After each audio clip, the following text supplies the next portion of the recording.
On est toujours sur les profils tech et là on va en fait passer une nouvelle étape.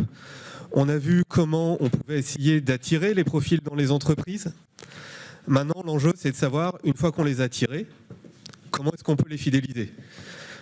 Ça c'est un gros travail, c'est une question qui est assez importante. Et pour en discuter, j'invite maintenant sur scène Fabrice Eppelboin, qui est cofondateur et Chief Marketing Officer chez Yogosha. Michael Pressigou, qui est DSI de l'Institut Pasteur. Dominique Turc, qui est président de l'Institut Boost Zone. Et Christian Fauré, qui est Managing Partner et directeur scientifique chez Octo Technologies. Bienvenue à tous.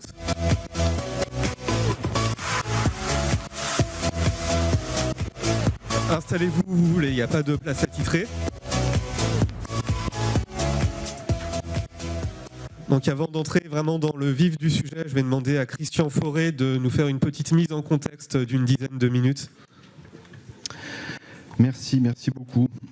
Alors je me suis dit que j'allais placer peut-être cette table ronde et cet échange sous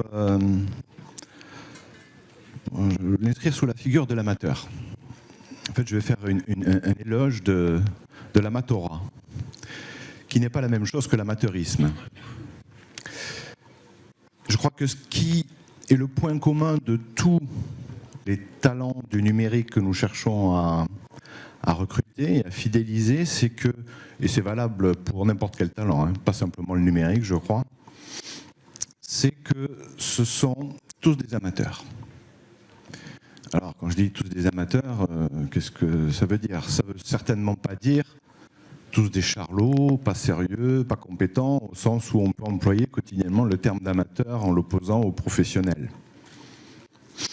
Professionnel, ça veut dire à vendre. Ça ne dit absolument pas de la qualité de ce qu'on va avoir derrière. Amateur, ça veut dire autre chose. Et j'insiste sur la racine du mot amateur, qui est l'amateur, il aime. Donc il aime ce qu'il fait. J'espère que dans cette salle, il y a beaucoup d'amateurs. Et que vous êtes tous, d'une manière ou d'une autre, des amateurs de quelque chose et que dans vos activités, votre travail ou en dehors de votre travail, vous savez mettre cette casquette de l'amateur parce que ça veut dire que vous aimez faire des choses, vous y investir. Les talents du numérique dont on parle, ils font tous la distinction dont on entend de plus en plus parler entre emploi et travail. Si vous proposez à un amateur un emploi, notamment dans une phase de recrutement ou dans une évolution de carrière, il va y avoir une mécompréhension fondamentale. L'amateur, il cherche un travail, il ne cherche pas un emploi. Je connais beaucoup de gens qui travaillent, ou beaucoup de gens qui ont des emplois et qui ne travaillent pas. Et ce n'est pas du tout une caricature de la fonction publique, c'est surtout dans le secteur privé. Je connais également beaucoup de gens qui travaillent et qui n'ont pas d'emploi. Les jeunes dont on parlait tout à l'heure dans les startups, en termes de rémunération et d'emploi, on ne peut pas dire qu'ils soient tous très très confortables. Et pourtant, ils travaillent. Ils sont focus, comme on disait tout à l'heure.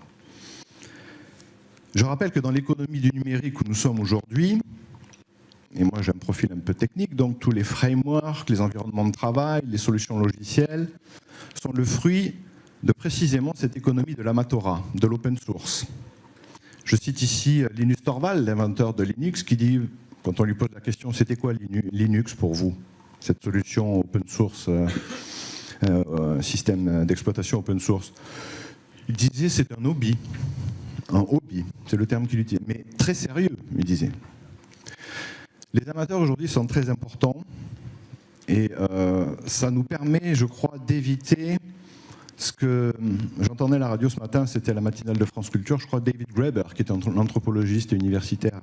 Le théoricien du bullshit job, justement. Voilà, qui avait écrit ce livre sur les bullshit jobs. Il y en a beaucoup des bullshit jobs. Et quand vous faites venir des talents du numérique, des gens qui cherchent du travail, si vous leur parlez emploi, ils vont détecter à une rapidité que vous n'imaginez même pas le degré de bullshit job vers lequel ils vont aller. Il y a plein de bullshit jobs, il y a des typologies de bullshit jobs qui sont, il y a toutes les configurations qui sont possibles. La personne qui est vraiment un amateur, donc qui souhaite s'investir dans son travail, qui cherche un travail, les talents du numérique, sont très attentifs à tout ce qui relève vraiment du travail, parce que comme le disait le poète Pindare, bon, deviens ce que tu es, mais pour que je devienne ce que je suis, il faut que je travaille. Et si ça ne travaille pas, ça ne me transforme pas. Et les entreprises qui ne se transforment pas, la plupart du temps, c'est parce qu'on n'y travaille pas. En tout cas, on a des emplois pour faire ça, mais on n'y travaille pas. Je dirais qu'il faudrait faire un parallèle avec ce qu'on a vécu ce qu'on sait dans l'histoire de la philosophie et le rôle qu'a joué Kant. Avant Kant, les philosophes se posaient la question, mais qu'est-ce que la vérité? Qu'est-ce que le beau? Qu'est-ce que le juste? Peut-être que des philosophes aujourd'hui se posent la question, qu'est-ce que le numérique? Kant dit, moi ça ne m'intéresse pas ça. Moi ce qui m'intéresse, c'est quelles sont les conditions de possibilité de la vérité? Quelles sont les conditions de possibilité de la justice? Quelles sont les conditions de possibilité de la beauté, etc. C'est beaucoup plus intéressant que d'essayer de donner sa définition de la beauté de la justice. Donc aujourd'hui, quand on reçoit ces talents de numérique, qu'on souhaite les fidéliser, il faut se poser quelles sont les conditions de possibilité pour que cette personne-là puisse travailler. Parce que de toute manière, elle va travailler. Elle aime ça. Elle va s'y investir. L'amateur, c'est l'antidote à tous ceux qui ont des pratiques de spéculation, au sens où ce qui définit le spéculateur, et on peut spéculer tous les jours sur plein de choses, ce qui définit le spéculateur, c'est celui qui peut spéculer sur n'importe quoi, parce qu'il s'en fout de l'objet de sa spéculation, c'est sa spéculation qui est plus intéressante que l'objet. Il peut spéculer sur n'importe quoi. L'amateur, il ne peut pas spéculer. Impossible pour lui, parce qu'il a un rapport affectif et un investissement énorme dans ce qu'il fait. Les patrons d'entreprises, des ETI dont on a parlé tout à l'heure, en disant que c'était eux qui avaient peut-être cette chance parce que c'était les créateurs, des fondateurs et qui se sentaient en responsabilité, ils ne sont pas dans une logique de spéculation. Ce sont vraiment des capitaines d'industrie, comme on disait il y a quelque temps, et j'aimerais bien remettre au goût du jour cette expression-là. Donc ce sont vraiment des investisseurs qui sont très proches de la relation de l'amateur parce qu'ils aiment ce qu'ils font. Donc créer les conditions de possibilité pour que ces amateurs-là viennent, soient attirés et puissent travailler. C'est quoi l'environnement de travail? Vous savez, je fais également du recrutement, moi, et j'ai souvenir il y a 2 ans d'une jeune personne, une jeune fille qui vient nous voir chez Octo, donc, et qui me dit, moi, vous savez, j'ai une passion, j'ai un blog de tricotage. C'était la mode, c'est encore la mode, elle faisait du tricot. J'ai arrêté l'entretien, j'ai dit, c'est bon, c'est même pas la peine d'aller plus loin, vous avez votre place ici. Et je ne me suis pas trompé. C'est un profil excellent. Et elle a osé parler dans un entretien de son hobby et pas comme on le fait dans les CB, j'aime les sports, les voyages et le cinéma. C'est-à-dire qu'elle a mis en avant une pratique d'amateur, et je peux vous dire que pour faire du tricotage, pour faire des blogs, pour animer une communauté, il faut savoir de ce dont on parle et on ne le fait pas pour être embauché. On ne le fait pas parce qu'on va être payé, on le fait parce que ça nous plaît.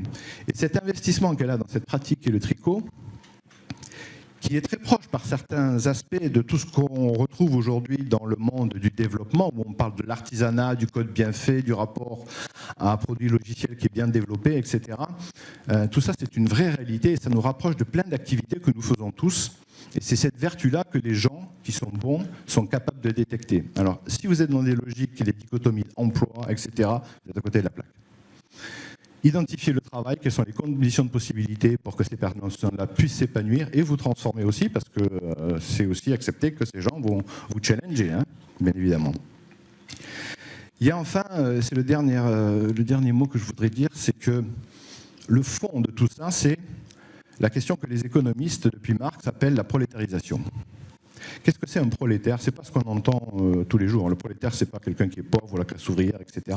Avec la révolution industrielle, l'ouvrier, parce que l'ouvrier, comme le dit le terme, l'ouvrier, il œuvre, c'est-à-dire qu'il a un geste, un savoir-faire. Quand la machine arrive à la révolution industrielle, son geste passe dans la machine, il se retrouve au service de la machine. Et Marx dit, c'est un prolétaire, c'est-à-dire qu'il a perdu son savoir. Il ne peut plus travailler. Il devient employé, ouvrier spécialisé, mais il n'a plus le geste, il ne peut plus s'accomplir dans son travail.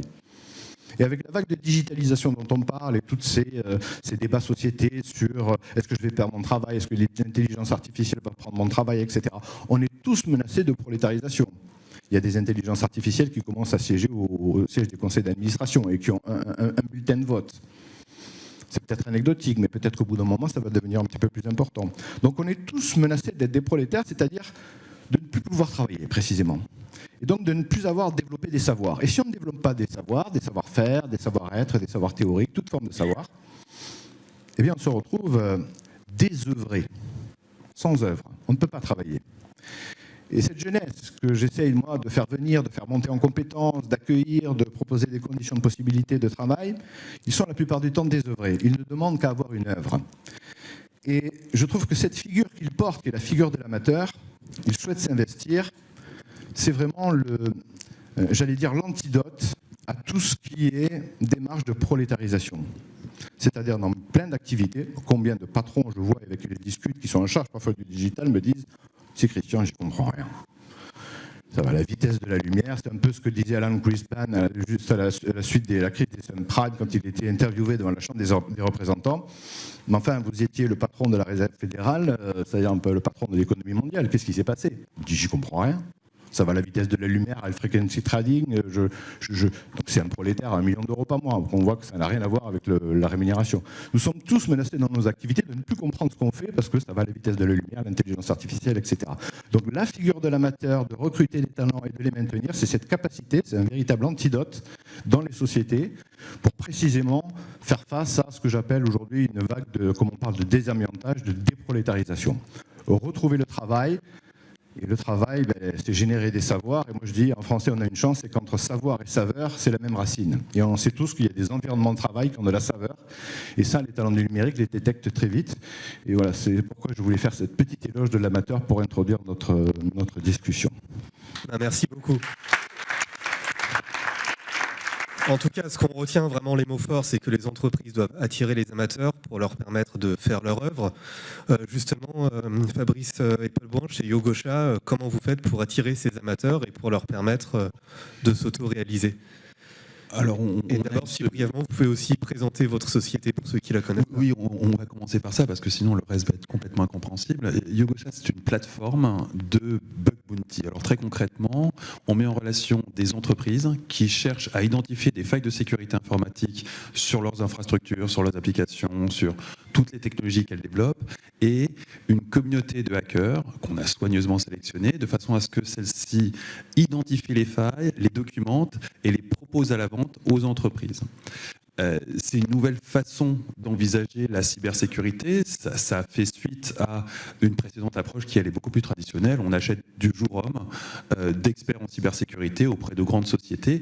Mais voilà, le problème, c'est que cette ressource est rarissime. Pour vous donner un ordre d'idée, il manque 750 000 compétences en cybersécurité en Europe d'ici à 2020, c'est-à-dire après-demain. Sur 4 offres d'emploi en France, aujourd'hui, il y a 1 candidat. Donc on est dans un cas extrême, limite, de raréfaction de la ressource humaine. Du coup, cette ressource humaine est impossible à fidéliser en entreprise, en grande partie pour des raisons culturelles. On est dans une culture hacker qui est aux antipodes de la culture corporate et s'épanouit complètement dans le freelance. Les plateformes de bounty répondent entre autres à cette aspiration à être libre de ses horaires de travail, de son lieu de travail, du moment où on a envie de travailler, du moment où on a envie de se consacrer à autre chose, parce qu'effectivement ce sont tous des amateurs avec des passions multiples. Et elles leur offrent une souplesse absolue dans leur façon de travailler. La raréfaction de la ressource humaine fait que les rémunérations sont extrêmement élevées. Les meilleurs dans ce business vont cette année atteindre des sommets qui sont de l'ordre de 700 800 000 euros par an. C'est en progression de 20-30% par an. On arrivera à des rémunérations de traders très rapidement. Et c'est normal, c'est une ressource rare, elle est chère, et ces plateformes font office de marché et donc donnent accès à des rémunérations qui sont celles d'un marché en fonction de l'offre et de la demande. Et la demande est critique parce que ça n'a échappé à personne. Il y a un vrai besoin de cybersécurité aujourd'hui. Alors comment on fait pour attirer sur une plateforme comme ça de vrais amateurs ? Parce que vraiment, j'allais dire complètement à cette vision de l'amateur, on a vraiment affaire à des gens qui aiment la technologie et qui l'aiment tellement qu'ils vont en apprendre tout au long de leur vie et en permanence. Et trouver une faille de sécurité, j'ai coutume de dire que c'est un challenge intellectuel qui est similaire à gagner une partie d'échecs.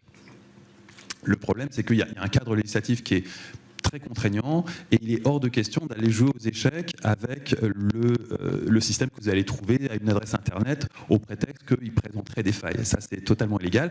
Le bug bounty propose, à travers ces plateformes, de justement assouvir cette passion de façon parfaitement légale et parfaitement cadrée. Et il y a une multitude de plateformes, il y a une douzaine de plateformes sur Terre. Il y en a 6 qui sont vraiment sérieuses et importantes et qui se battent pour amener à elles les meilleures compétences. La façon dont nous, on a procédé, c'est en établissant le plus possible des relations entre les entreprises et notre communauté. Il y a deux approches pour faire simple dans le bug bounty. Il y a une approche qui consiste à dire on va vous mettre des milliers de hackers sur votre infrastructure, et puis dans le lot, il y aura forcément des gens qui vont trouver des choses qui vont vous intéresser. C'est une approche hyper compétitive et qui, du point de vue de l'entreprise, a pour mérite d'être extrêmement rapide. On a un nombre de failles découvertes extrêmement importante dans ce type d'approche. Par contre, on n'établit pas des relations très poussées avec les milliers de hackers qu'on a face à soi. Et puis, il y a l'autre façon beaucoup plus qualitative qu'on a mis en place chez Yogosha, qui consiste à mettre en face de chacun de nos clients des communautés réduites et sur mesure, 10, 20, 30 personnes maximum, et à miser sur la qualité. Alors les failles n'arrivent pas à la même vitesse, mais ce n'est pas très grave. Généralement, les entreprises ne sont pas capables de les corriger à cette vitesse. Par contre, vous avez systématiquement les mêmes personnes en face de vous. Donc vous commencez à établir des relations humaines, techniques, de transfert de compétences entre cette communauté de freelance et votre communauté développeur à l'intérieur d'une entreprise. Et là, on s'aperçoit qu'il y a des transferts de compétences et surtout des relations humaines qui se mettent en place. Et c'est essentiellement à travers cette approche qu'on fidélise, nous, un public qu'on sélectionne avec soin et qui est vraiment des hackers de très haut niveau. Et du coup, donc, ces spécialistes de la sécurité, ils sont rémunérés, on va dire, à la tâche, à la mission. Alors oui, d'un point de vue droit du travail, on est retourné au XVIIIe siècle. On rémunère à la tâche, on n'offre aucune garantie vu qu'on a affaire à des freelances en face. On s'en sort très bien d'un point de vue éthique parce qu'il y a une telle tension sur le marché du travail que ça correspond à des rémunérations qui sont vraiment pas très très loin de celles d'un trader. Et puis on est très très loin.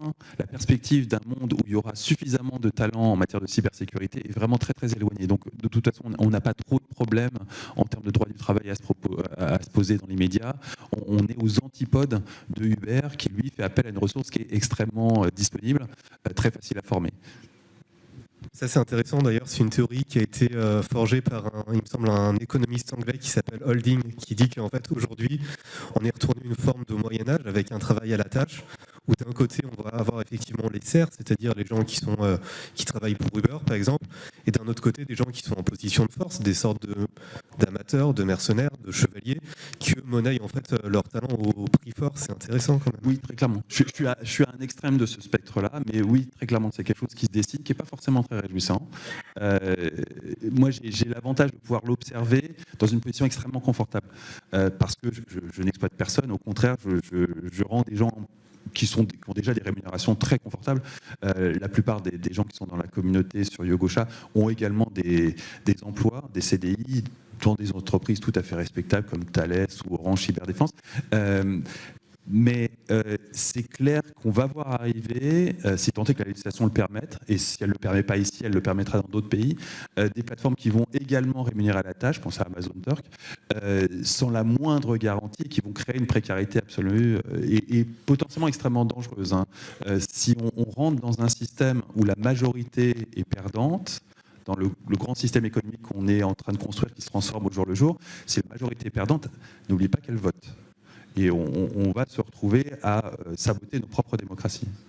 Après, la notion de travail à la tâche, effectivement, elle est indispensable pour attirer certains profils tech. Pour reprendre le titre de la table ronde, c'est pas la seule martingale possible. Il y a aussi l'idée quand même de recruter en CDI. Par exemple, c'est ce qui s'est fait à l'Institut Pasteur, où vous, justement, pour on va dire, fidéliser vos profils tech, vous avez misé sur la CDIsation. Oui, tout à fait. Alors, merci pour l'invitation et bravo pour cette belle introduction. Peut-être avant de répondre en détail à cette question, j'ai envie de revenir quelques années en arrière. Gilles Babinet, tout à l'heure, nous a ramené 150 ans en arrière. Moi, j'ai envie de vous ramener 130 ans en arrière, parce que nous sommes dans la 130e année de l'Institut Pasteur cette année. Donc, en 1888, Louis Pasteur crée cet institut et lui donne 3 objectifs. Donc, créer un dispensaire pour la problématique de la rage, créer un centre de recherche et surtout créer un centre d'enseignement. C'est-à-dire dès cette époque, la problématique des talents, des compétences, la formation, de capitaliser les savoir-faire et surtout de les disséminer au sein des laboratoires et aussi autour du monde, puisque l'Institut Pasteur aujourd'hui, c'est 33 instituts autour du monde, était complètement prégnante et, si je puis dire, dans l'ADN de l'Institut. Alors, aujourd'hui, ces talents ont bien changé. L'image que vous pourriez avoir pour certains d'entre vous d'un chercheur en biologie à la paillasse en train de mélanger ces tubes à essai, on en a encore quelques-uns, mais notre recherche est plutôt derrière des ordinateurs. Alors tout simplement parce que la recherche biomédicale est passée dans une recherche extrêmement intensive en termes de données. Donc vous avez des équipements technologiques extrêmement puissants, que ce soit des microscopes électroniques, que ce soit des séquenceurs pour analyser les séquences génétiques. Et donc en sortie de ces équipements, il faut traiter et manipuler les données. On a pris ce virage il y a une dizaine d'années, je puis dire, et ça s'est vraiment accéléré lors de notre précédent plan stratégique, où au niveau du comité de direction de l'Institut, on a clairement eu l'envie de doter nos forces vives internes, si je puis dire, des compétences et des talents qui allaient les amener vers cette nouvelle recherche. Et donc il a fallu qu'on recrute massivement des talents du numérique, donc des profils tech comme vous le disiez. Et alors deux types de profils pour vous expliquer un peu plus en détail. Des profils que je qualifierais de data scientist au profil chercheur, donc qui sont dans les labos et qui construisent des méthodes algorithmiques, statistiques, qui justement aident à manipuler et à traiter cette donnée-là, et puis des profils ingé-tech plus classiques au sein de la fonction informatique. Pour le premier profil de data scientist dont je vous parlais, là on a eu, je dirais ça a presque été plus simple pour nous dans le sens où, vous le savez sans doute, quand on démarre une carrière dans la recherche, on démarre de manière assez précaire. C'est-à-dire après son doctorat, on enchaîne post-doctorat, post-doctorat, post-doctorat, et on arrive peut-être sur les 35-40 ans à enfin avoir un poste permanent. Donc là, l'approche disruptive qu'on a choisie, c'est on a offert des CDI, tout simplement. Et ce qui nous a permis d'attirer énormément de candidats par rapport au poste qu'on a ouvert. On a eu une pression très très sélective, à peu près 30 dossiers pour un recrutement, ce qui nous a vraiment permis de cibler les experts dont on avait besoin. Et pour faire écho à des choses qui ont été partagées ce matin, dans les entretiens de recrutement qu'on menait avec ces data scientists, on ne ciblait pas seulement l'expertise technique et scientifique qu'on souhaitait voir chez eux, mais aussi ces soft skills, parce qu'il y avait clairement un enjeu de ne pas seulement construire un pôle d'experts, si je puis dire, isolé des 130 laboratoires de l'Institut, mais de vraiment avoir des acteurs qui allaient finalement innerver ces laboratoires, aller sur des projets de recherche au sein des labos et diffuser ces compétences vers les chercheurs. Voilà, c'est ça qui est très intéressant aussi, parce qu'au-delà du CDI, enfin, vos profils ils sont quand même très recherchés par les startups, par les labos étrangers, par les grands groupes. Vous leur avez, entre guillemets, promis la possibilité entre guillemets, de s'éclater en mettant en place des travaux de recherche, c'est ça? Ce qui fait complètement sens avec l'amateurisme dont vous parliez, tout à fait. Alors, ça a été simple sur ce profil de data scientist. Sur la partie 1G plus tech, là, c'était un peu plus compliqué dans le sens où on ne peut tout simplement pas rivaliser avec les grilles de salaire que peuvent offrir d'autres organismes que je n'ai pas cités. Par contre, le sens et la mission de l'Institut est omniprésente parmi les personnes qui nous ont rejoints. C'est-à-dire travailler pour un institut de recherche dont la finalité est l'amélioration de la santé humaine. Bref, c'est quelque chose qui fait se lever ce matin et je pense que c'est aussi une des raisons pour lesquelles je suis à l'Institut Pasteur. Donc c'est vraiment sur ce levier-là qu'on a joué et également sur la mise en place de nouveaux outils RH et juridiques. On parlait aussi ce matin du concept de slasher. C'est quelque chose que j'ai fait rentrer à l'Institut. Quand on ne peut pas se payer les experts dont on a besoin à des gros salaires, eh bien on les recrute 3 jours par semaine, en mi-temps, et ils ont un impact quand même extrêmement important, et ça nous a permis d'avancer. En leur donnant en parallèle la possibilité de travailler pour Yogosha, par exemple. Pourquoi pas, tout à fait. Tout à fait. Et peut-être juste un dernier point sur ce qui est intéressant aussi de voir dans notre expérience, c'est que le fait d'avoir recruté ces profils, donc en lien avec la stratégie qu'on voulait déployer, nous a permis d'attirer d'autres talents. Donc on a un institut de cercle vertueux. Tout à fait. Ouais. On a un institut de recherche, donc on produit du savoir, et ce qu'on a fait a été très connu sur le secteur de la recherche. Il y a eu un petit jeu de bouche à oreille, et finalement on a vu des chercheurs, donc des responsables de labo, qui sont venus à l'Institut Pasteur parce qu'ils avaient connaissance de cet environnement, de cet écosystème qu'ils allaient trouver, des Français qui sont revenus des US eux-mêmes pour bénéficier de ce qui avait été mis en place. Donc je dirais un double effet dans le fait d'attirer les talents. Et en termes de temps de travail, en moyenne, c'est combien de temps sur des missions Institut Pasteur et combien de temps sur, on va dire, des projets de recherche personnelle? Alors c'est vrai qu'on est souple sur ces aspects-là, j'en parlerai peut-être plus en détail tout à l'heure sur la partie fidélisation, mais on laisse le temps à ces experts pour développer des projets plus personnels, et en gros ils ont 20% de leur temps qui est libre sur ces aspects-là. Alors justement, pour la notion de fidélisation, effectivement, il y a le contrat, il y a la rémunération, il y a aussi le mode de management. Dominique Turc, quelles sont les bonnes pratiques justement pour les managers pour fidéliser justement ces profils tech qui, par définition, sont très volatiles? Alors d'abord, je me présente, Dominique Turc, je gère l'Institut Boost Zone qui conseille principalement des CODIR sur leur adaptation aux nouvelles technologies, aux nouveaux mouvements sociaux, etc. Comment gérer le changement qui va nous arriver. Moi, j'adore d'abord l'exemple de l'Institut Pasteur, parce que si on se mettait en 1918 et pas en 2018, et qu'on regarde les 30 dernières années qui viennent de se passer depuis la création de la boîte, on va dire que le monde s'est sacrément accéléré. Entre 1888 et 1918, on a eu une guerre, on a eu les vaccins, on a eu l'électricité, on a eu les sous-marins, on a eu l'aviation, on a eu l'automobile. Donc, bon, c'est juste pour mettre les choses en relation, en perspective. Nous sommes en 2018 et en fait, ça ne s'est pas tellement accéléré, beaucoup plus qu'entre 88 et 1918. Bien. Alors, après, moi, j'ai été très gêné par le titre de la table ronde parce que le mode de management, quel mode de management sera la martingale de l'entreprise numérique? Alors d'abord, je ne sais pas ce que c'est qu'une entreprise numérique parce qu'aujourd'hui, une entreprise qui n'est pas numérique, elle est morte. Donc toute entreprise va être numérique. Si ce n'est pas encore aujourd'hui, ce sera pour demain matin. Donc toute entreprise est numérique. Bon. Ensuite, la martingale, ça vient quand même du monde des casinos. Hein, j'ai trouvé un moyen de gagner à tous les coups au poker. Parce qu'on avait trouvé un mode de management qui marche à tous les coups, on serait bien content. Bon, évidemment, ça n'existe pas. Donc, soyons un tout petit peu cool par rapport à cette notion de martingale. Oublions l'entreprise numérique.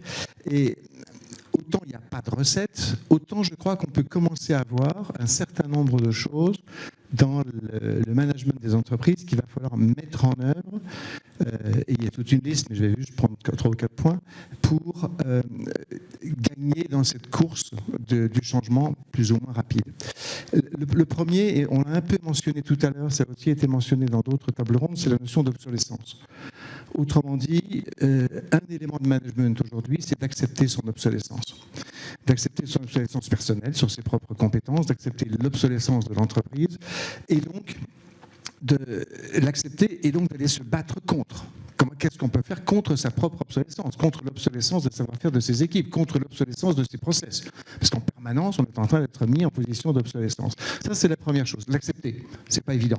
Même pour nous, individuellement, c'est pas facile de se dire je suis un petit peu moins compétent qu'il y a 2 ou 3 ans. Bon, et pourtant, c'est vrai. Donc, qu'est-ce qu'il faut faire? Il va falloir avancer pour acquérir de nouvelles compétences. Comment est-ce qu'on peut avancer pour acquérir de nouvelles compétences? Ça, c'est le deuxième élément de ce management, c'est celui de l'autonomie.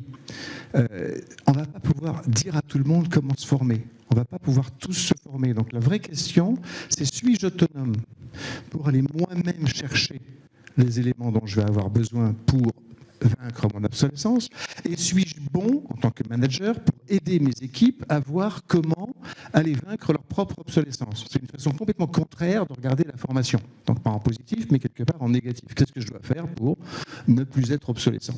Et je n'ai pas demandé à la salle de lever la main, mais à titre personnel, pour chacun d'entre nous, combien d'entre nous, dans la dernière année, nous sommes vraiment formés sur tout ce qui est en train de nous arriver. Former veut dire est-ce qu'on a suivi un MOOC, est-ce qu'on est allé dans un cours, est-ce qu'on a vraiment essayé de comprendre en détail ce qui se passe, est-ce que, puisqu'on parle d'intelligence artificielle, on est allé suivre quelques MOOC sur l'intelligence artificielle, puisqu'on parle de Big Data, est-ce qu'on allait vraiment voir ce que c'était que Big Data, j'en passe et des meilleurs. Je suis sûr que si on demandait au CDI de lever la main, il n'y en a pas beaucoup qui lèveraient la main. Pourquoi ? Parce que les CDI, traditionnellement aujourd'hui, ils attendent qu'on leur donne de la formation.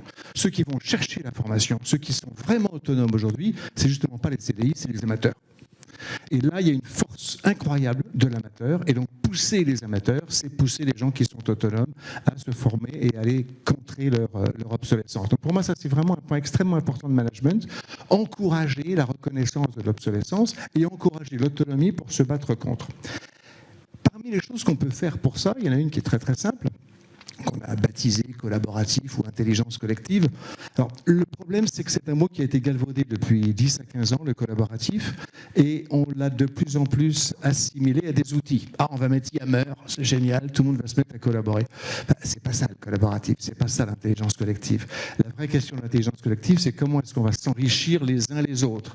Et ça, c'est du professionnalisme, c'est des systèmes, c'est de la confiance, c'est une culture. Donc c'est beaucoup plus compliqué que ce qu'on raconte habituellement sur le collaboratif. Et c'est certainement ni Yammer ni les autres. Je ne vais pas attaquer un système plutôt qu'un autre. La vraie question, c'est comment je mets en place une intelligence collective à l'intérieur de mon organisation et qui n'inclut pas que les CDI, qui inclut évidemment tous les autres qui y a là et qui ont des statuts différents. Je trouve votre description de ce qui se passe à l'Institut Pasteur est très très claire. C'est fini l'époque où on travaillait uniquement en CDI dans notre petit cercle fermé.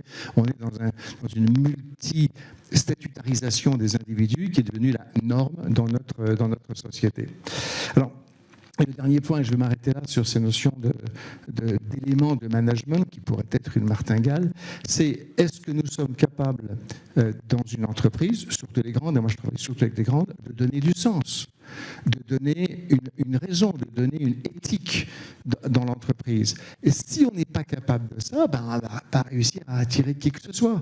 Si on n'est pas capable d'assumer les différents points que je disais tout à l'heure, et en plus, si on n'est pas capable de donner du sens, on ne va plus exister non plus. Donc on a vraiment un besoin ici de redonner dans l'entreprise une envie c'est pas d'amateurisme, d'amateuria, voilà, d'amateurat, pour que tous les individus se sentent des amateurs au service de quelque chose. J'engage d'ailleurs tout le monde à lire le dernier rapport Nora, Dominique Sora, qui est sorti la semaine dernière sur les entreprises à mission. C'est excellent en termes de à quoi sert l'entreprise. Donc il faut qu'on donne une mission. Et juste pour terminer sur ce point, moi j'ai l'impression que l'énorme succès des startups, c'est l'énorme échec des grands groupes. Puisqu'on n'arrive pas à donner du sens à l'intérieur, mais ils vont se développer à l'extérieur. Or, l'innovation, on pourrait l'avoir aussi à l'intérieur. Ce n'est pas la seule raison, évidemment. C'est qu'il y a du cash qui est plus disponible à l'extérieur qu'à l'intérieur. C'est vrai. Mais quand même, ça veut dire qu'on n'a pas réussi à attirer de la créativité, de l'envie, des bons amateurs à l'intérieur des grandes entreprises. Du coup, vous pensez vraiment, et donc là on rejoint encore la dichotomie professionnelle chasseur de primes, que le taux de turnover très élevé dans certaines grosses sociétés de la tech, c'est pas lié à une course au meilleur salaire, mais c'est lié à un problème de management dans lequel les managers en fait n'arrivent pas à donner du sens, n'arrivent pas à inciter les collaborateurs à lutter contre cette obsolescence. Oui, alors ça dépend des grandes entreprises. Évidemment, il ne faut pas faire trop de généralisation, mais on a une vraie question de sens par rapport à une population qui est aussi là en train de changer. C'est-à-dire qu'il y a des attentes de sens de communautés assez différentes de ce qu'on avait il y a 10, 20 ou 30 ans. Donc, il y a une vraie complexité ici, ce qui veut dire qu'on va rester dans de la fluidité. Alors, les gens vont sortir et entrer de plus en plus des entreprises en fonction du sens, en fonction du moment de leur vie, etc. Et c'est pas plus mal comme ça. Mais c'est important de comprendre qu'on a là un vrai enjeu de management. Est-ce que je donne suffisamment de sens aux gens pour qu'ils restent chez moi ? Christian Fauré ? Oui, dans ce que vous dites, il y a... Bon, les talents du numérique, c'est quand même des profils qui sont a priori techniques. On est d'accord là-dessus. Et que si on veut faire une transformation digitale d'une entreprise, à un moment donné, la transformation, elle va se voir dans le code. Si elle n'est pas dans le code, elle est nulle part. Il faut le rappeler quand même, c'est quand même important. Ces profils, qui sont des profils techniques, sentent très rapidement quelle est la place et le statut que l'entreprise qui cherche à les recruter ou à les fidéliser accorde elle-même à la technique. Moi, j'ai la chance d'être dans une entreprise où je peux choisir mes clients. On a plus de demandes qu'on est capable d'accompagner en termes de clients. Et mon rôle, c'est parfois, très rapidement, quand je suis en interface avec des clients potentiels, d'identifier quel statut ils accordent à la technique. Est-ce que c'est pour eux la question de la technique, donc du numérique et de tout ce qui va derrière? Comme disait le général, même si c'est une parole apocryphe, bon, c'est l'intendance, ça suivra. Hein, c'est un peu les soutes, la DSI, quand même, historiquement. Hein, c'est sale. Le code, c'est sale. Et ça, ils le perçoivent très vite. Vous pouvez les payer ce que vous voulez, ils comprennent bien qu'ils sont dans un contexte où il y a des citoyens de première classe et des citoyens de deuxième classe. Et il y a des filières managériales qui sont très bien tracées, mais une filière managériale ou une filière technique avec des attributs de n'importe quel manager, ça n'existe pas ou très peu. Je sais qu'il y a des efforts qui ont été faits dans le secteur automobile il y a quand même quelques années, mais d'une manière générale, ce n'est pas le cas. Je vais vous raconter là, ce qui m'est arrivé récemment. On accompagne une grande assurance dans une révolution, voilà, transformation digitale, et je discute avec mes interlocuteurs qui me disent, je leur dis, mais qui sont vos concurrents aujourd'hui dans ce contexte de transformation digitale? Ils me disent, c'est pas notre assureur, on les connaît, bon, c'est pas une start-up, même si à droite à gauche ça peut faire mal, mais notre principal concurrent c'est Amazon et Alibaba. Alibaba pour la Chine et Amazon pour le reste. Je dis, ça, c'est étonnant, pourquoi? Parce que ils sont partout, ils sont en contact avec les clients, demain ils vont commencer à vendre des assurances avec les produits, et après n'importe quel type d'assurance.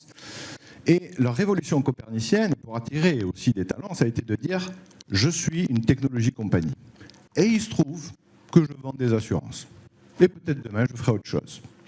Cette révolution copernicienne de donner un statut à la technique et à la technologie dans notre modèle d'affaires, qui est de dire c'est pas juste un outil, parce que les disrupteurs de la Silicon Valley, je peux vous garantir que sur le statut de la technique et de la technologie, ils ne se trompent pas. Ils prennent technologie par technologie, scannent des secteurs d'activité, où est-ce que je peux aller? C'est la stratégie des barbares, les barbares attaquent.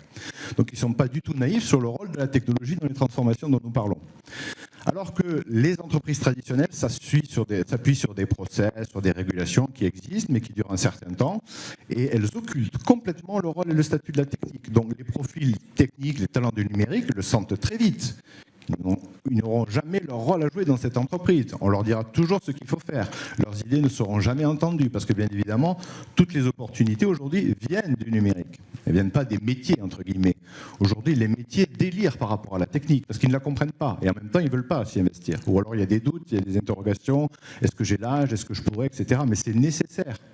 Un métier qui ne s'investit pas et qui ne connaît pas les produits digitaux de son entreprise ne peut plus faire son métier.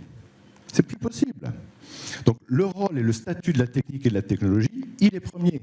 Et comme cet assureur, de dire je suis une technologie compagnie, et puis je fais des petits poids, de l'assurance, etc. Mais si je ne suis pas une technologie compagnie, je vais disparaître.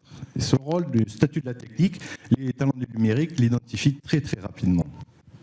Moi, j'aimerais ajouter quelque chose par rapport à ça, parce que c'est vraiment un point très important. Je rencontre dans beaucoup de très grandes entreprises françaises des DSI qui ont encore une mentalité de support. On est là pour aider, on est là pour répondre, etc.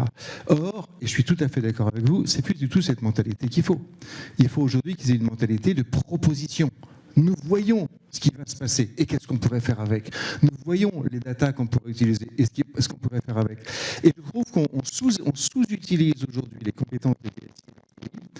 D'abord parce qu'elles voient beaucoup de choses, ensuite parce qu'elles ont une capacité de management que beaucoup d'autres services n'ont pas. Elles savent utiliser des gens avec des statuts très différents. C'est une des fonctions de l'entreprise où on fait travailler ensemble des gens qui ont des statuts mais totalement différents et on les fait bien travailler. En plus, je parlais d'obsolescence tout à l'heure, si quelqu'un sait ce que c'est que l'obsolescence, c'est bien les DSI. Il y a une machine, un process, un software, on sait très bien que 6 ou 12 mois. Je trouve qu'il y a dans les grandes entreprises françaises une sous-utilisation des compétences des DSI par rapport à ces ambitions, notamment technologiques, telles que vous l'avez souligné, pour les entreprises technologiques de demain. Alors c'est effectivement très intéressant, si je peux me permettre de rebondir sur ça. Je pense que là, on touche du doigt le DSI qui ne propose pas, qui suit, on touche la problématique de la prise de risque, quelque part, tout simplement, dans notre société. Parce que pourquoi il fait ça? Pour ne pas se mettre en danger, pour ne pas louper le projet majeur des personnes jeunes. Et c'est vrai que beaucoup de DSI ne prennent pas ces risques-là et du coup bloquent le développement de l'entreprise. Je suis parfaitement d'accord. Pour revenir sur ce que vous disiez, une des plus grandes craintes que j'ai quand on voit le positionnement des acteurs du numérique, vous avez vu les investissements que fait Google et autres dans le secteur de la santé. pose la question de, quand on parle de la santé de demain, médecine personnalisée et autres, j'espère qu'on est en train de louper ce train-là et qu'on conservera un minimum de souveraineté en France, mais au moins en Europe sur ces aspects-là, même si on essaie aujourd'hui de régler dans tous les sens, c'est avant tout l'usage qui va primer et qui va faire que nos acteurs vont se positionner. Je referme peut-être la parenthèse. On va ouvrir une parenthèse qu'on a déjà ouvert un peu tout à l'heure, c'est le rôle justement du manager.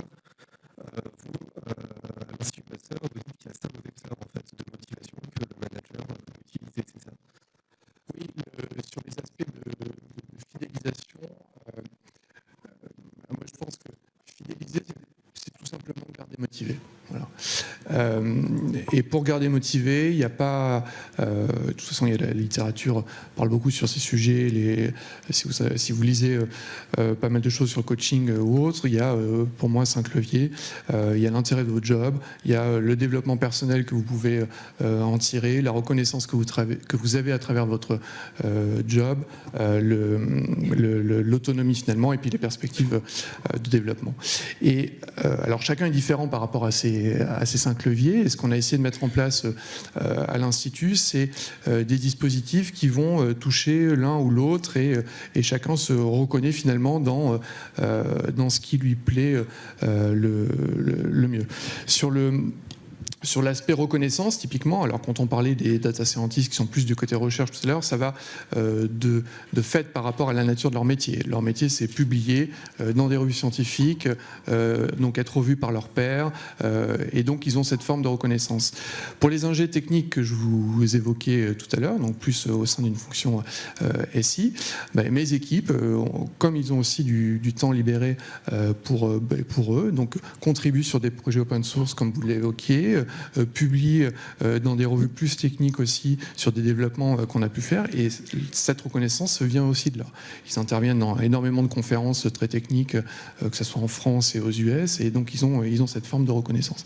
On a parlé un petit peu aussi de l'auto-formation tout à l'heure, donc le temps libéré qu'on a donné à nos équipes leur permettre clairement de faire ça. Et puis peut-être un autre point sur l'autonomie. Institut de recherche, on a une culture qui de fait touche à cette notion d'autonomie. Donc on a déjà un management très très à plat avec 130 unités de recherche, mais c'est quelque chose qu'on pousse vraiment à l'extrême avec des petits groupes agiles qui définissent leurs objectifs, qui ensuite sont validés par des équipes de management, et on suit tout ça. Et on mène aussi un certain nombre de hackathons qui sont pour moi une des formes d'autonomie la plus poussée. Alors derrière le concept marketing qu'utilisent certains, le hackathon, c'est on regroupe des équipes interdisciplinaires autour d'un sens commun, et les équipes travaillent ensemble sans manager, très clairement. C'est ce qui se passe aussi chez Yogosha finalement sur la plateforme. Les experts en sécurité, ils n'ont pas de manager, c'est ça ? Non, il n'y a pas de management, il y a une relation directe à travers la plateforme entre les équipes sécurité d'une entreprise, les développeurs et cette communauté de hackers. L'idéal étant d'arriver ultimement à établir une relation entre un développeur qui a fait une erreur dans son code, qui a donné naissance à une faille de sécurité, et le hacker qui va la découvrir et la documenter. C'est dans cette configuration-là qu'on a une vraie transmission de compétences et une montée en compétences en cybersécurité des développeurs. Le rôle de la DSI ou du RSSI est de piloter l'ensemble, mais on ne veut pas appeler ça du management, c'est de la mise en relation. Vous, vraiment, la force de votre plateforme, ce qui permet de fidéliser les meilleurs, c'est justement l'aspect d'échange en peer-to-peer, c'est ça ? C'est cet aspect de création d'une relation basée sur une passion commune, qui est le code, entre quelqu'un qui va construire, qui est le développeur, et quelqu'un dont l'état d'esprit est plutôt de déconstruire, qui est le hacker. Et on construit quelque chose de résilient et durable si on a ces deux compétences autour de la construction du code. Alors il se trouve qu'on a commencé à construire des édifices et des cathédrales gigantesques sur des zones qui sont avérées sismiques par la suite, du fait de l'évolution de la cybercriminalité puis de la situation géopolitique géopolitique en général. Et aujourd'hui, on est dans le renforcement d'édifices qui n'ont pas forcément été construits avec la solidité nécessaire. Mais on est aussi dans la construction, from scratch, d'édifices qui prennent cette problématique de la fragilité dès le départ et qui vont construire avec ces deux types de compétences dès le départ. On a ces deux cas de figure. Mais d'une façon générale, ce qui marche, c'est effectivement cette relation assez horizontale entre des états d'esprit différents qui vont arriver à échanger, à parler et à transmettre des compétences, dans les deux sens d'ailleurs, du fait de cette horizontalité et de cette absence de management et de cette passion commune, qui est vraiment quelque chose de fondamental. D'ailleurs, sur les 200 membres de la plateforme, en fait, ils viennent de tous les pays du monde. Il y a des nationalités qui sont plus représentées que d'autres. On a une société française qui est plus surreprésentée, à peu près un tiers de la communauté c'est des Français, les 3/4 sont européens, le reste est à l'international, et là on va aussi bien en Inde qu'en Russie, qu'aux États-Unis, qu'en Chine. C'est une communauté qui est très très variée, aussi bien en compétences qu'en culture d'origine. Et un expert en cybersécurité qui veut intégrer la plateforme, comment ça se passe? Parce qu'il ne postule pas avec un CV, une lettre de motivation, il a des tests, j'imagine. Non, mais ça reste. Enfin, ça c'est spécifique à notre plateforme, c'est assez complexe de rentrer. On a à peu près 1000 personnes qui sont en liste d'attente. La procédure pour rentrer dans la communauté du Gaucha consiste d'une part à avoir une cooptation par 2 membres existants. Ça nous permet de garantir l'éthique de la personne qui va rentrer. Les 2 membres en question s'engagent sur l'éthique de la personne qui rentre, sachant qu'on a commencé cette communauté avec des gens qu'on connaissait personnellement, sur lesquels les fondateurs pouvaient s'engager sur l'éthique des individus qui constituaient le noyau de départ. Et puis on a, alors à ce stade il faut que je précise que je suis prof. Mon cofondateur dans Yogosha est également prof. Moi, je suis prof de géopolitique appliquée au cyberespace à Sciences Po Paris. Mon comparse est professeur de cybersécurité offensive. Et on est également fils de prof. Donc, cet ADN de l'enseignement est vraiment dans la boîte. Et on a mis en place un véritable examen d'entrée qui va consister à établir 3 périmètres d'audit en quelque sorte sur les postulants. En premier lieu, on veut s'assurer de leurs compétences et on veut la mesurer aussi bien qualitativement que quantitativement. Quels sont les domaines de compétences de la personne qui aspire à rentrer dans notre communauté et à quel point elle est compétente. Ça va nous permettre de la placer sur les bons audits face aux bonnes personnes, sur les bonnes technologies. Et de proposer à la fois un travail qui va entretenir la passion du hacker, mais qui va être extrêmement utile à l'entreprise qui va l'utiliser par le biais de la plateforme. Ensuite, on va mesurer le professionnalisme, qui est quelque chose de vraiment fondamental, parce que dans l'économie collaborative, on ne maîtrise pas toute la relation client. Il y a un moment où on donne la main à quelqu'un qui n'est pas un salarié de l'entreprise pour établir cette relation clientèle. Et si on veut avoir une expérience utilisateur fluide, agréable, il faut qu'on soit capable de déléguer cette relation clientèle à quelqu'un qui sache la gérer. On va s'assurer d'un bon niveau de rédaction en anglais, tout simplement de savoir si en face, on a quelqu'un qui sait dire bonjour monsieur, merci madame. Et c'est vraiment indispensable pour la qualité de l'expérience de l'entreprise qui va utiliser notre plateforme. Et puis enfin, on va mesurer la capacité pédagogique des gens qui veulent rentrer sur la plateforme. Est-ce qu'ils sont dans la transmission de compétences ou est-ce qu'ils sont, comme beaucoup d'experts en cybersécurité, dans les sbroufs? Quitte à être géniaux, il y en a énormément qui sont dans la démonstration de force. Nous, ce qu'on cherche, c'est des gens qui vont être dans la transmission et dans l'accompagnement. Il y a une méthode très simple pour ça qui est le logiciel libre, on en parlait tout à l'heure. Les gens, et Dieu sait qu'il y en a beaucoup dans la communauté des hackers, qui sont dans la construction d'un bien commun à travers le logiciel libre, sont la plupart du temps déjà dans une logique de transmission de compétences. Et donc on évalue ces 3 paramètres, et si le score est suffisamment élevé, on l'intègre dans la communauté Yogosha. Mais il y a beaucoup d'aspirants, pas énormément d'élus, d'abord parce qu'on cherche à avoir une communauté qui est équilibrée par rapport au nombre de clients, histoire de ne pas avoir une ultra-compétitivité.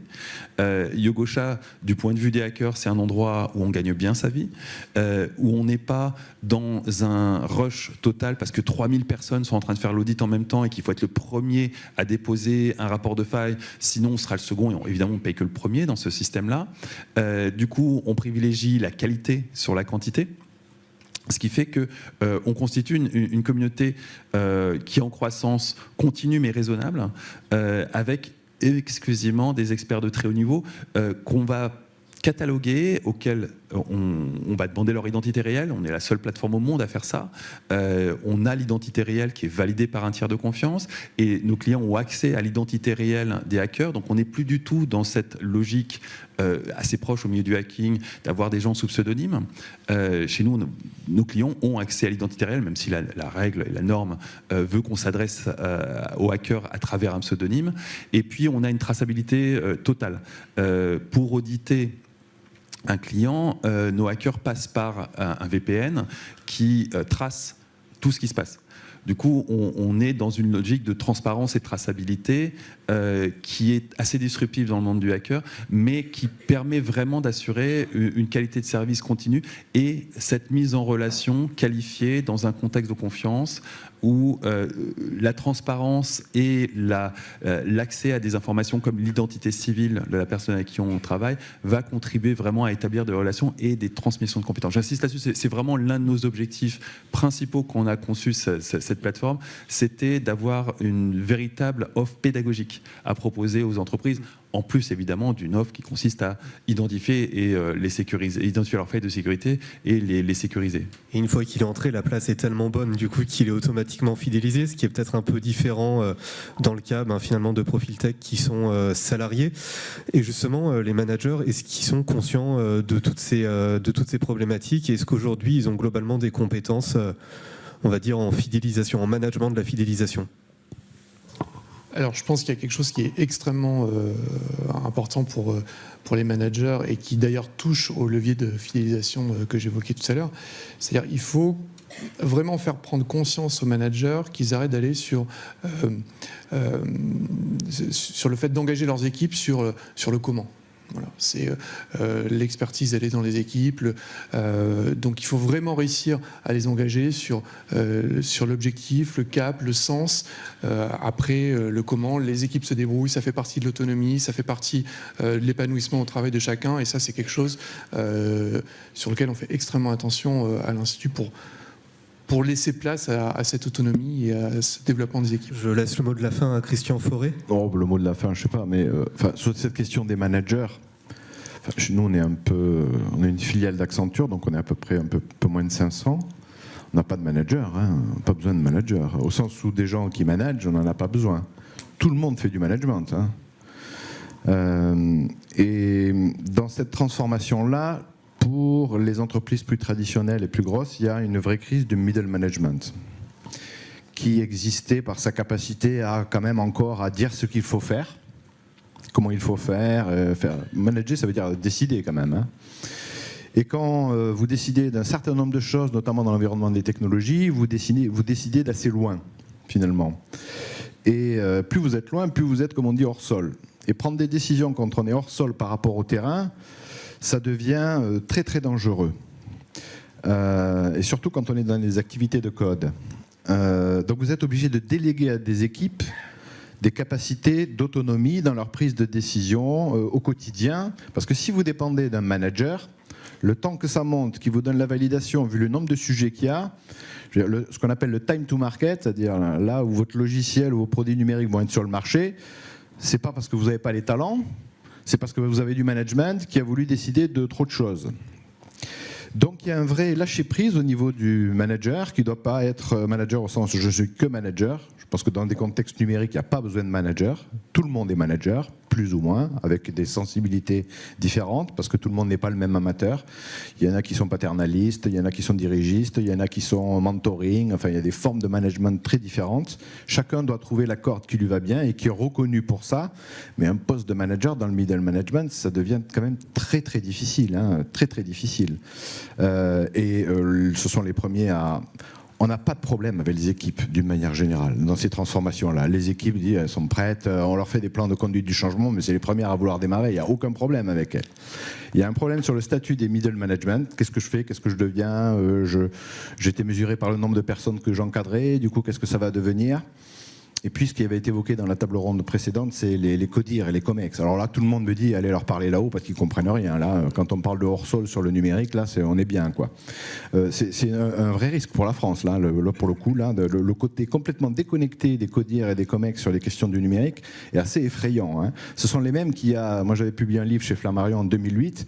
À chaque fois qu'on parlait du numérique, c'était « Oh, mais c'est virtuel, c'est immatériel, c'est... » Moi, je travaillais avec Google, j'allais dans les data centers de Google, des terrains de foot, c'était hyper industriel. Et en France, je revenais, c'est « Ah non, mais le numérique, c'est pas réel, c'est pas vrai. » J'ai dit « Mais gars, vous allez prendre une claque, ça va vous faire bizarre bientôt. » Et la claque, on n'a pas fini de la prendre, hein, parce qu'on n'a jamais pris au sérieux ces questions numériques. Et au niveau des et pas juste les COMEX, les politiques aussi, de manière générale, parce qu'il n'y a pas de politique industrielle de ces questions-là.